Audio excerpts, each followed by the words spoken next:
hit that you had on Saturday was a highlight for him and resulted in an ejection for you. What was the explanation that you received on why that hit now is illegal and what changes you have to make? After that play, I went home and I did my research on just football nowadays and just watching a lot of football, watching a lot of big hits, and what I came up with is it's really just up to the refs in those situations. Because even in the NFL, like they don't always call things like that because everyone has the narrative that football's just getting soft, which is kind of true. But even in the NFL, I've seen some hits that were worse than that, but they didn't call it. So I just think it's up to the ref. And yeah, I'm just one of them players that I just try to have my presence felt when I'm on that field. I want to come in and everybody know what headache gang is. So that's how I play. And I don't really think I need to change. Maybe I could go a little lower just to make sure, because I can't do my team like that and not be available for them, not be available to contribute. Because I think I could have made a big impact if I was in the game. I just felt like one of them days where I was gonna make something happen. So I just have to just play my game. If I get in a situation like that, just know it's up to the refs. So I won't change like my play style, but still be conscious of, hey, if you can go a little lower to make sure, because I got this target on my back too. So it say Sanders. So that's pretty much how I'm thinking. Shilo, when they announced that the targeting was confirmed, they showed your dad had his arm around you. You guys were having a moment. What was he saying to you before you went and got changed? Oh man, I was over there celebrating because I knew for sure. I was like, "There's no way they're gonna call targeted on this." So you see, I was flexing and doing all that celebration because I was like, "There's no way," because like I would have felt my head hit his head if my head hit his head. So after that, like my dad seen me play for a long time, so he know how I hit. I don't ever leave with my head like that, and it was really just up to the refs. The refs made a decision. I think it was just one ref, because we talked to some other refs too, but it was just one of them, and they made the decision. And my dad was just like, "Man, you just play hard today. Just keep your head up, not like head up, but like your spirits high. Like you play hard today. I'm proud of you," stuff like that. So yeah, that's really just what he said. Hey, Shiloh. Tyler King with the Denver Gazette. You guys, as a defense, had four first half turnovers. Is that kind of the peak of what you guys are capable of doing, holding that UCLA offense to 7 points?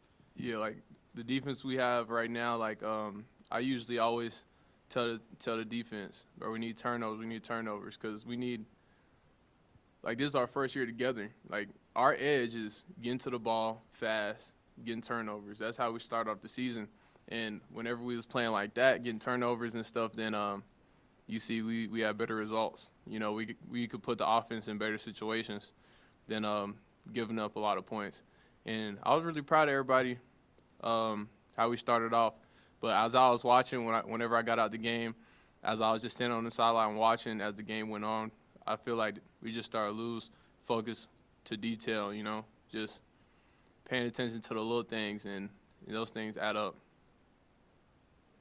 Curious if you saw some of the reaction from NFL players and guys like that on Twitter, specifically Gronk, who said, Uncle Gronk, yes, sir. This is I where met I him. want to be hit. I met him one time when I was doing my ACL rehab in Dallas last year. I met him actually, and man, he's such a big dude. I was like, how could people not guard you? I just feel like I could just cover him, but when it's on the field, it's different. But yeah, it was cool seeing. I think Richard Sherman first tweeted it, and just seeing guys like that, give their opinions, and I feel like if I'm good with them, I'm good. So yeah, it was real cool seeing Gronk comment on that.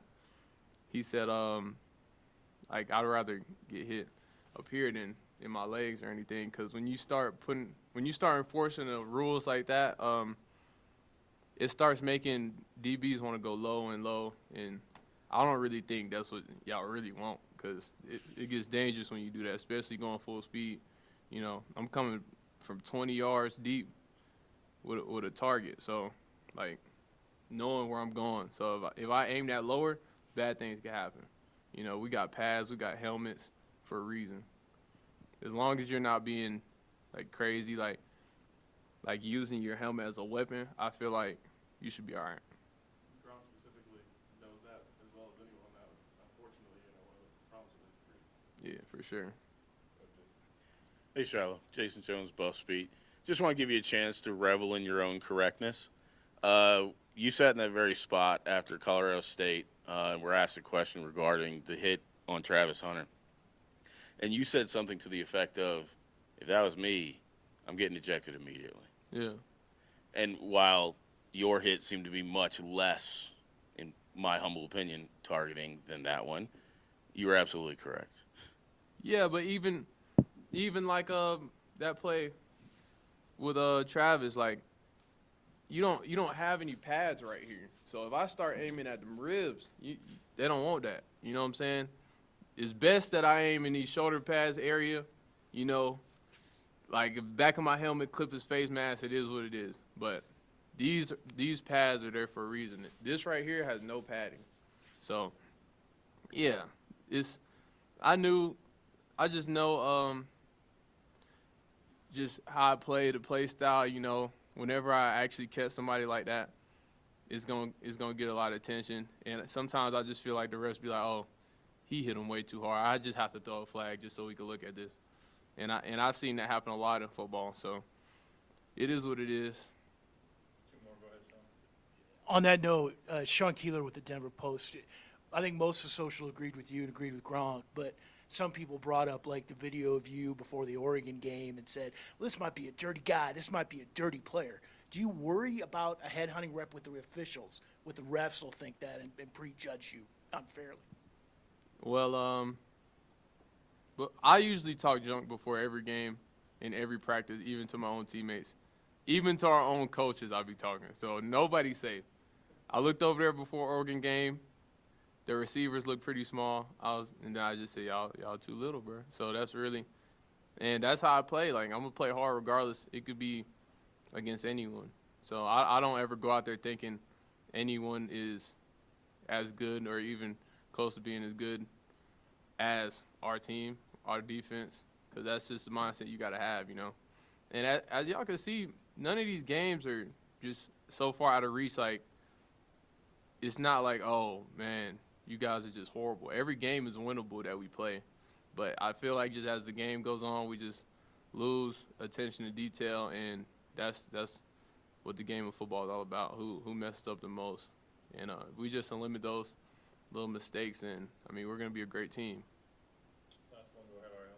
Shiloh, just to clarify, are you missing the first half of this next game? No, I'm ready to go. You ready? Okay, great. Then my next question was going to be moot. I was going to ask how you stay ready for that. Then I think that was a miscommunication with something else. So No, that's a good question because a lot of people don't know the rules. So I'll be able to start the game off this weekend.